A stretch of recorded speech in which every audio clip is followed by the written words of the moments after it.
as my research has evolved, you see more and more that these kind of things like trailers and posters affect how people understand the film in the first place. So a lot of research, you'll watch a film and then think, oh, well, that's interesting that people thought this, like other writers, and then you look at the way the film was sold and you realize that it's so different from how you understood the film looking back 20 years from now. So the whole idea of changing images and understanding a culture a lot of times can be influenced greatly by these ancillary, what we always thought of as ancillary materials.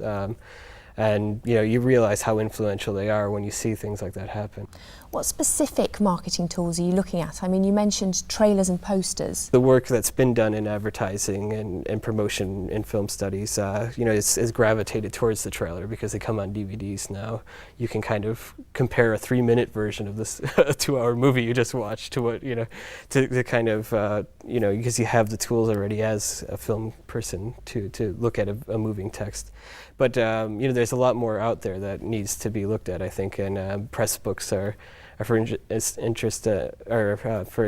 a pretty fascinating kind of summary of what went on during the making of a movie, or at least what they want you to know went on during a movie. So press books are also kind of a key part of the research, and just and when you read critical reviews of a movie, for instance, you'll notice they keep coming back to the same theme across every newspaper in the spectrum, and then when you go back and read the film's press book, you realize that they've all been lifting stuff from the press book or taking their cues. So a film will say, this is a press book will say this is an interesting part of the film, and then every reviewer will comment on that aspect of the film, and then when you read even academic studies of that film 10 years later, they're still talking about the same things that were in the press book originally. So those kind of things really guide how we understand what we watch. What's the effect of the evolution of the internet been on movie marketing? I mean, thinking about things like YouTube and MySpace. It's gone from the trailer being, I don't know if you remember, when you'd rent a video, you'd have the trailers at the beginning, and a lot of people would fast forward through them,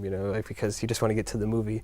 But now you go online to look for, trailers are an object themselves. You go collect them, or you'll go to your favorite website and watch all the trailers, of the new movies this week. Like something meant to advertise a commodity has become a commodity itself. Looking forward, it's hard to say what effect YouTube and MySpace and these kind of sites will have, although the media companies are paying top dollar to buy these sites. So, that indicates they think, it's going to have a massive effect, but we'll have to see how the dust settles, really. And how have these marketing tools evolved over time with the history of cinema?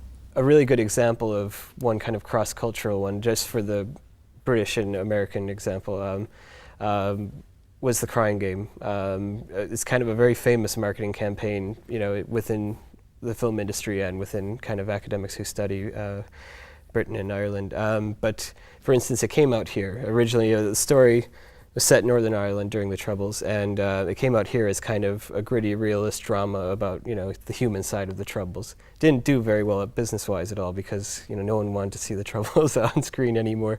But when it was bought for distribution in the United States, the Miramax, the Weinsteins, took it and made it all about the twist, about the guy, secretly being a man, and turned that into the major selling point. Like, you won't believe what happened. Can you give any specific examples of a marketing campaign that's been remarkable for its success? Yeah, and I'd point to The Crying Game, but also something like Trainspotting is really well known for its success. It was a film made with a very small budget by international standards, but because the merchandising, they were able to merchandise the soundtrack, its young stars, the book that was it was based on, really made it into a film with a lot of widespread appeal, and that made a lot of money, not just in cinemas, but through these different kind of outlets, and so it started from nothing, and really because of the kind of clever marketing, making the posters with all 4 characters, doing little things, and branding the book with the actors on the front, it turned it into a phenomenal success, from nothing. How will your findings benefit future students and academics? Marketing is something that's around us all the time, so we're kind of just used to it, but we don't really understand it enough. So I think the more DVD gives out all these materials with it, there'll be a lot more self-awareness about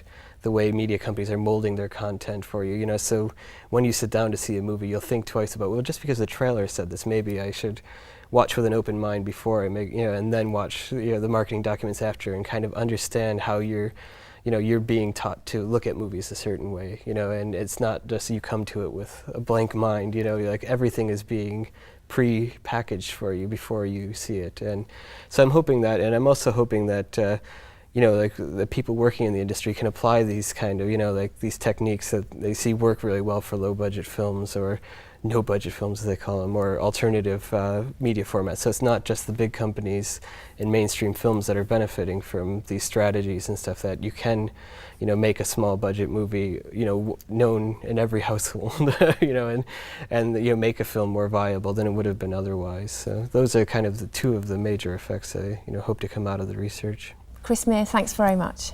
Thank you.